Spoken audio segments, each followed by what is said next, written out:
بسم اللہ الرحمن الرحیم۔ معزز ناظرین اکرام، السلام علیکم ورحمۃ اللہ وبرکاتہ۔ ناظرین اکرام، سیرت النبی صلی اللہ علیہ وسلم کا 19واں ایپیسوڈ آپ کے سامنے پیش خدمت ہے۔ مشرکین کی دل سوز سفاکیاں اور بے بس مسلمانوں کی حیرت ناک استقامت۔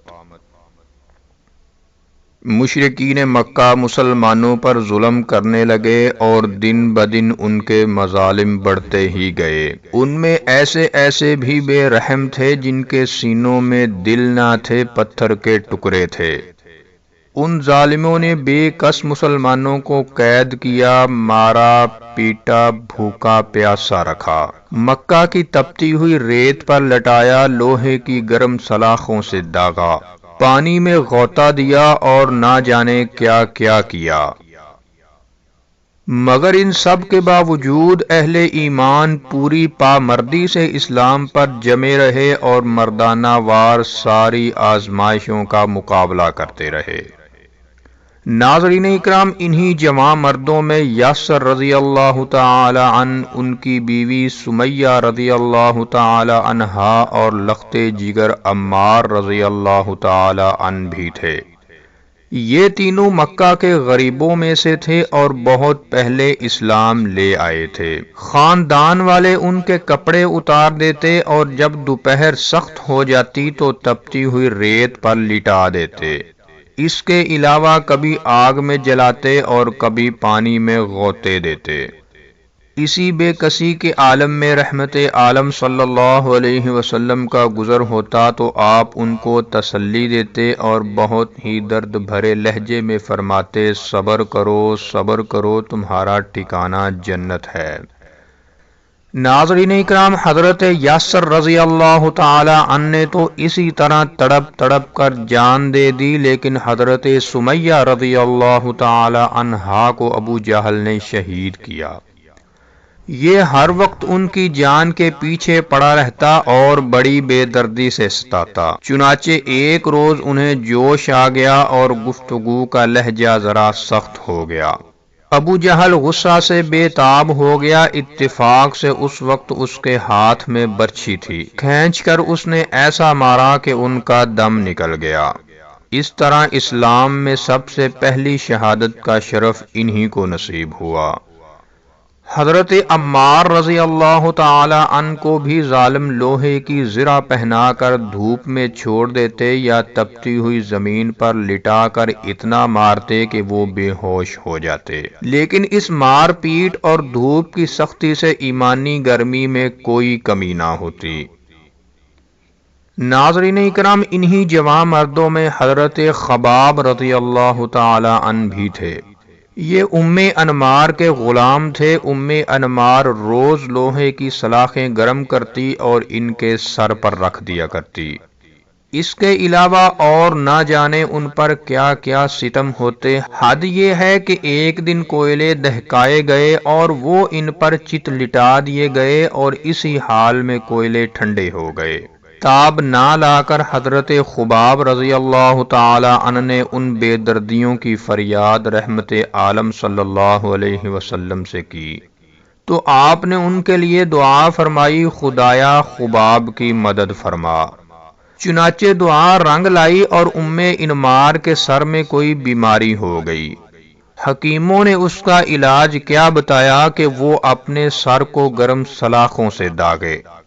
چنانچہ حضرت خباب رضی اللہ تعالی عنہ لوہے کی سلاخیں گرم کرتے اور پھر انمار کا سر داغتے۔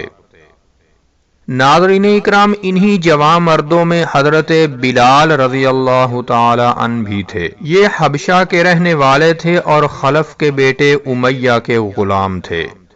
امیہ ان کا کھانا پانی سب بند کر دیتا، پھر جب بھوک پیاس سے وہ بے قرار ہو جاتے اور ٹھیک دوپہر ہو جاتی تو وہ تپتی ہوئی چٹانوں پر انہیں چت لٹا دیتا اور چھاتی پر بہت بھاری پتھر رکھوا کر کہتا، یا تو محمد کا ساتھ چھوڑ دو اور لات و عزیٰ کو پوجو، ورنہ اسی طرح ایڑیاں رگڑتے رہو۔ معزز ناظرین، حضرت بلال رضی اللہ تعالی عنہ یہ سارے مظالم سہتے اور اس وقت بھی زبان مبارک پر یہ الفاظ ہوتے، احد احد، ایک ہے بس ایک ہے۔ وہ تو ایمان کے نشہ میں چور تھے، اور نشہ ایسا نہ تھا جو ان تلخیوں سے اتر جاتا، چنانچہ جوش کے عالم میں وہ بار بار یہی الفاظ دہراتے۔ رحمت عالم کا گزر ہوتا تو ان کی یہ مظلومی دیکھ کر تڑپ اٹھتے اور بہت ہی درد بھرے لہجہ میں فرماتے، بلال گھبراؤ نہیں، احد احد جلد ہی نجات دے گا۔ ورقہ بن نوفل کا گزر ہوتا تو وہ بھی یہی کہتے، بلال بخدا وہ ایک ہی ہے، ہاں وہ ایک ہی ہے۔ پھر ورقہ بن نوفل ظالموں کی طرف متوجہ ہوتے اور کہتے، خدا کی قسم اگر تم لوگوں نے اسی طرح اس کی جان لے لی تو میں اس کی قبر کو زیارت گاہ بناؤں گا۔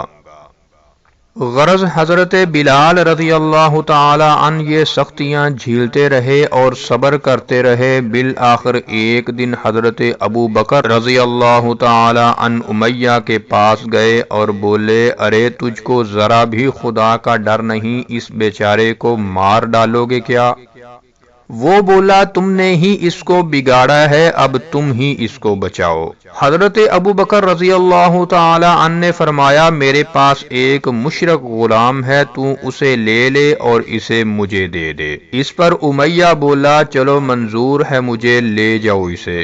اور اس طرح حضرت ابو بکر نے اپنا غلام امیہ کو دے دیا اور اس سے حضرت بلال کو لے کر آزاد کر دیا۔